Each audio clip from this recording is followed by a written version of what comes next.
O presidente da Rússia, Vladimir Putin, disse que Brasil, China e Índia podem atuar como mediadores nas negociações para o fim da guerra com a Ucrânia. O que o Putin falou? Estou em contato com os meus parceiros, temos confiança um no outro. Como é que a gente deve analisar esse movimento no teu ponto de vista, hein, Segré? Bom, vai ter cervejinha. Era a proposta do presidente Lula para terminar com a invasão da Rússia na Ucrânia. Aí é vodka, viu, Segré? É boa, essa foi muito boa. Boa intervenção, Zé. Muito bem lembrado. Vodka... Você é muito perspicaz. Com gosto de cerveja. Eu sou você amanhã, tinha uma publicidade de amanhã, Deus me livre. Mas tomara que conclua, independente de quem seja o mediador, essa guerra tem que terminar.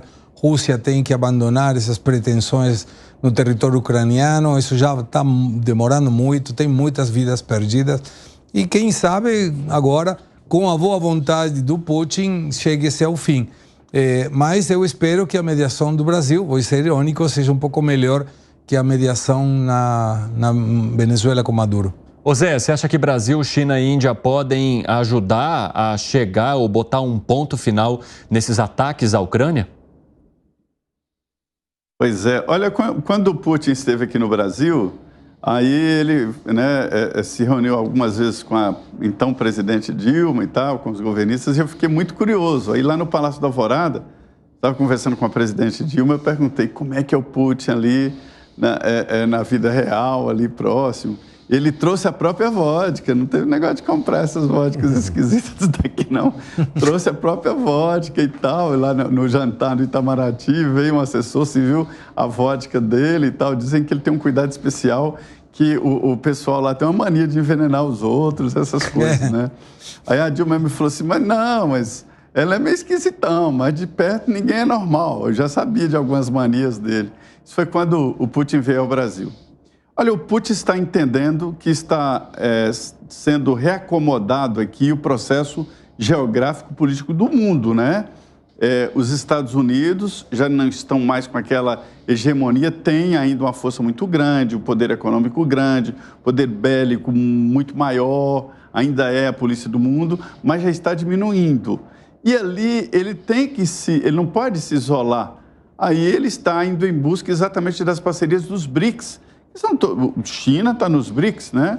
China, Brasil, Índia e países fortes. Então, a tentativa dele é exatamente de se apoiar em grupos assim, nos BRICS, para tentar ficar com a cabeça de fora. Porque se isolar demais, aí ele vai ficar aniquilado ali pelo grupo maior que é liderado pelos Estados Unidos.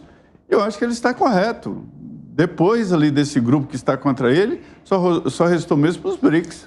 Agora sim, se o presidente da República conseguir fazer isso, ele não contrariaria todas as críticas que foram feitas até agora, quando lá atrás ele disse que teria, então, condições de mediar uma solução para esse conflito, Alan Gani? É verdade, mas nesse ponto eu nunca critiquei o presidente Lula, como também nunca critiquei o presidente Bolsonaro. Eu acho acertada a posição tanto do presidente Bolsonaro quanto do presidente Lula em não escolher um lado explícito, no caso da Ucrânia. Eu sempre defendi que esse conflito poderia ter sido evitado. Evidentemente que a Rússia jamais aceitaria a OTAN no seu quintal. Inclusive, houve um acordo pós-Guerra Fria de não expansão da OTAN para países do leste europeu. Os Estados Unidos nunca cumpriram com este acordo. A gente pode até falar que é injusto, que esses países têm todo o direito de entrar na OTAN. O problema é que no mundo real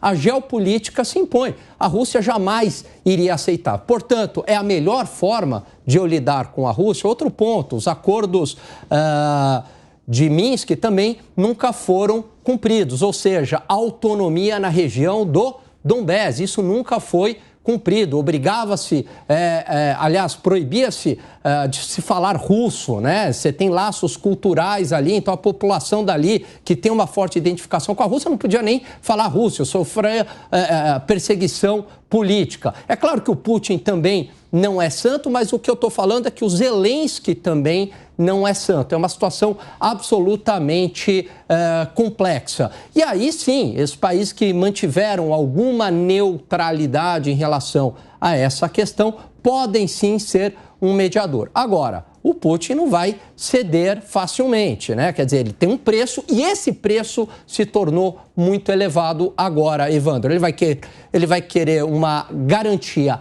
real de que não vai ter mais uma aproximação da OTAN naquela região. Este é o primeiro ponto. E o segundo ponto, restabelecer os acordos de Minsk no leste europeu. Dicas de passagem, não é nem restabelecer. Agora é praticamente autonomia do leste da Ucrânia em relação ao próprio governo da Ucrânia e a proximidade com a Rússia. Dicas de passagem, a população daquela região é pró-Rússia. Bom, o Putin até acrescentou o seguinte, que ele estaria aberto se houver desejo da Ucrânia de continuar com as negociações. Inclusive, ele vai receber esses líderes do Brasil, da China e da Índia, né, na cúpula do BRICS lá em Kazan, que vai ser agora de 22 a 24 de outubro. Fala, Segré. No estado piperno, eu vou discrepar com o Alan Gani. Opa, por favor. Opa, esse assunto eu gosto. Por quê? Por quê? Quando na época o presidente Lula falou, isso aqui se resolve com uma cervejinha, se fosse eu, resolvia com uma cervejinha, a cervejinha não aconteceu e, logicamente, era uma expressão de desejo, não tinha nenhum sustento científico, muito menos diplomático. Uma das propostas na época, e me lembro bem, era que a Ucrânia cedesse a Crimeia, que já está em poder da Rússia. Sim. Qualquer um pode negociar desse jeito. Fica com a que já invadiu e resolvemos a parada. Por que agora pode aparecer a possibilidade de que o Brasil seja um mediador? Porque Putin está propondo. Não é porque o Brasil está se candidatando, é porque Putin está propondo. Se fosse porque o Brasil se candidatava, já teria sido resolvido 2 anos atrás, não agora. O que mudou?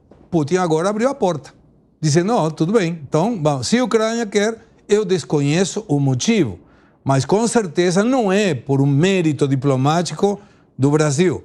Devemos lembrar que, diplomaticamente, o Brasil está cometendo erros um atrás do outro, propondo eleições de novo na Venezuela, e agora a questão, quando na época propôs, não, isso dá para resolver, se a Crimeia fica com a Rússia. Isso não é uma proposta de mediação nenhuma. E devemos lembrar também que, se eu invado a cadeira do Alan, eu sou o invasor, Alan é o invadido. Do ponto de vista que você queira ouvir. Mas é isso, eu invadi. Por quê? Aí é outra questão. Não, tudo bem. A questão não é o porquê. A questão é qual é a melhor forma de eu lidar com a Rússia, né? Tudo bem.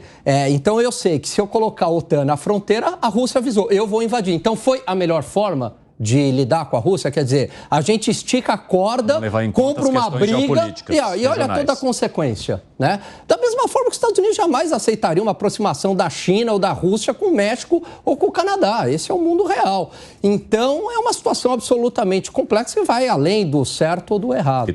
Por sim ou por não, por favor, Segré. Por sim ou por não?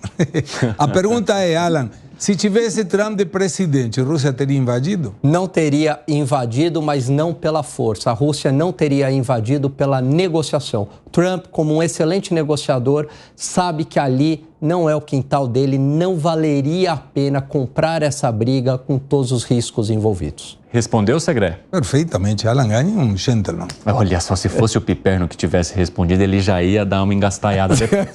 Mas como é o Alan Gani, ele puxou saco.